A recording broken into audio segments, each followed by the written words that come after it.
Thank you. Please be seated.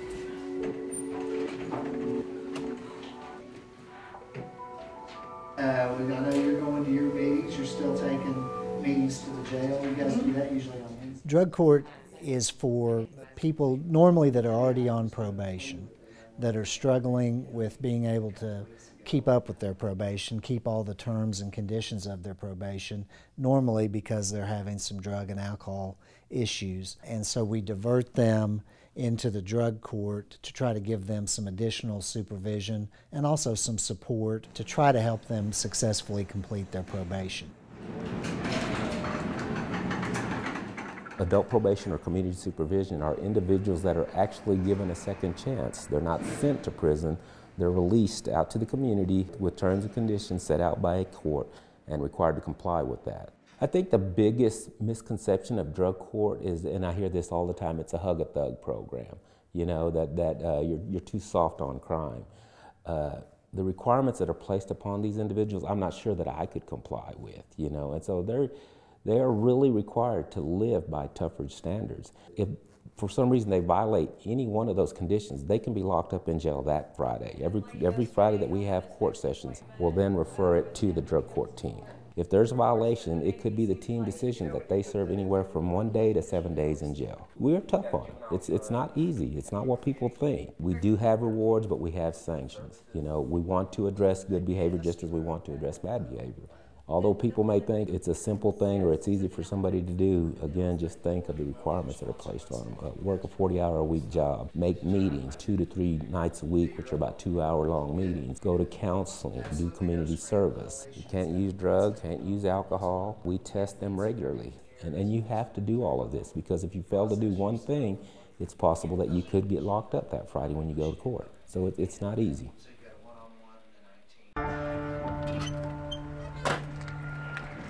Obviously, you don't completely lose trust. You know, you're feeling this guilt and this shame and worthlessness, that there's no hope. I mean, just despair. I can remember a time in my addiction where I was still having fun and I didn't want to stop. I knew I probably should, but I wasn't ready to. And then I can remember where it eventually got to where, God, I just wanted to stop and be okay again, but like I said, I couldn't see past that physical withdrawal, and it just seemed like such a big leap. Like I said, you slowly fall into it, but then in order to get out of it, it seemed like, how am I going to stop being a, IV drug user and get out of this? I didn't know, I just couldn't do it. I had lost custody of my first child. I had racked up felony charges, in and out of treatments, in and out of jail, losing touch with the healthy family that I do have. And despite all those consequences, I just couldn't find a way to stop.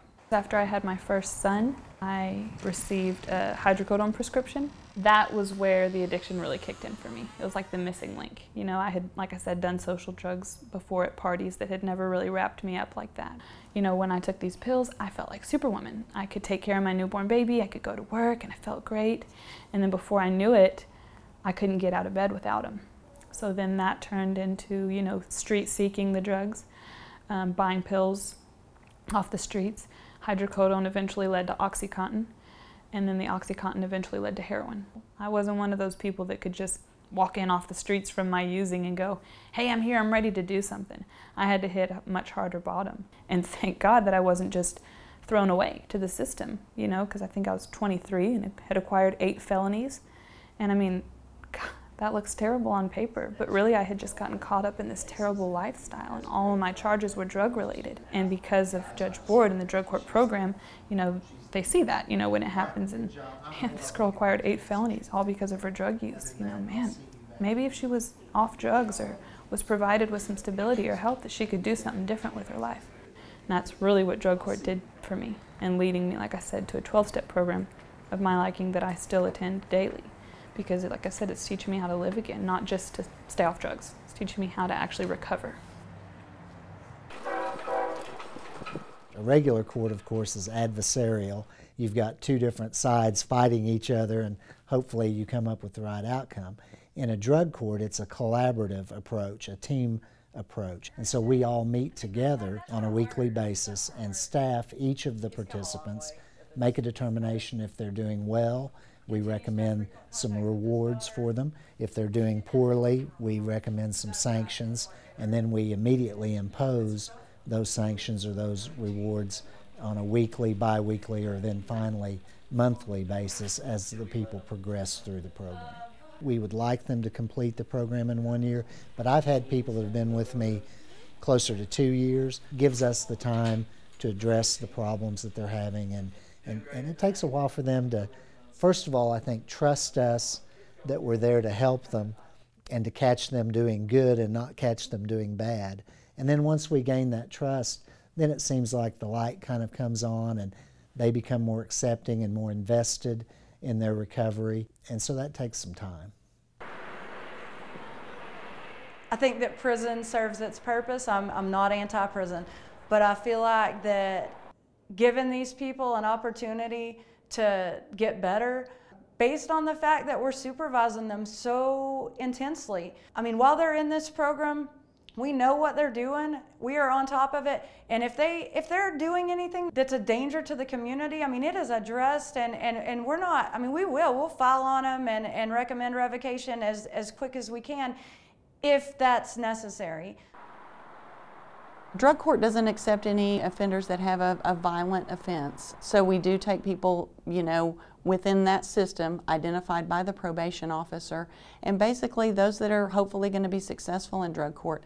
It's almost a last opportunity before maybe some longer term incarceration. So it really is kind of the last chance for people to hopefully make some changes in their lives that are going to be helpful and productive and help them stay more stable in a community rather than being locked up. We need to get more creative dealing with some of these issues rather than just incarceration. Everyone in drug court is involved in a substance abuse treatment program of some type, and that comes actually from the probation department. They do have licensed chemical dependency counselors on staff, which is a very unique situation to a probation office. Downtown Women's Center does an excellent job with their program at the Haven. You're going to find out legally. Haven House is a recovery home. We've been taking women here that's in drug court for quite a while now. It's been very successful. What I like is they give them tokens when they do good. It's so easy for us to see all the things that they're not doing right and focus on that. But one of the key elements I try to do here and what drug court does is catch them doing good and to reward them in some way for doing that.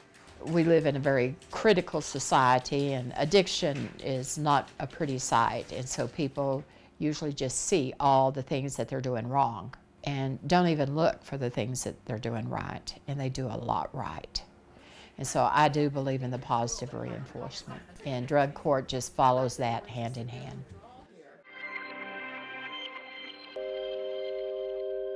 The other thing that we work all the time on trying to refine and be better at is to really separate out people that are having problems in society or having problems on probation because they're true criminals as opposed to addicts. And that's something we struggle with and continue to try to get better at, because people that are criminal thinkers, antisocial behavior, don't do well in drug court, and they poison the well with the folks that are trying to do well.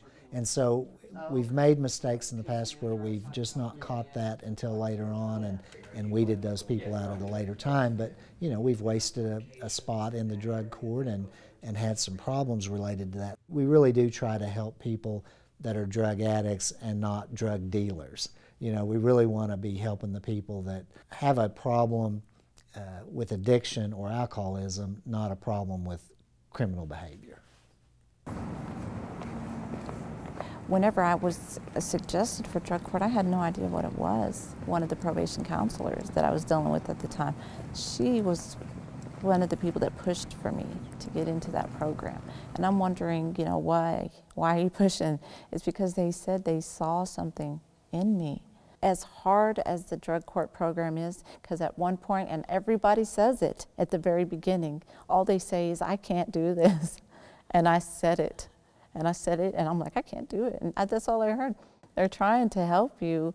I didn't see that. They require you to get a job. They require you to be responsible. Those are the seeds they planted in you.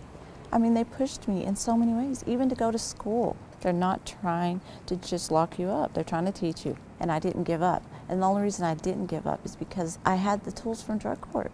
Success to me now is being able to make mistakes, but pick myself up, grow from that, learn from that. I'm like, yeah, I'm going to keep going. I'm going to keep going no matter what. I wouldn't change it. I wouldn't. I'd still do it, but dang it, it was hard.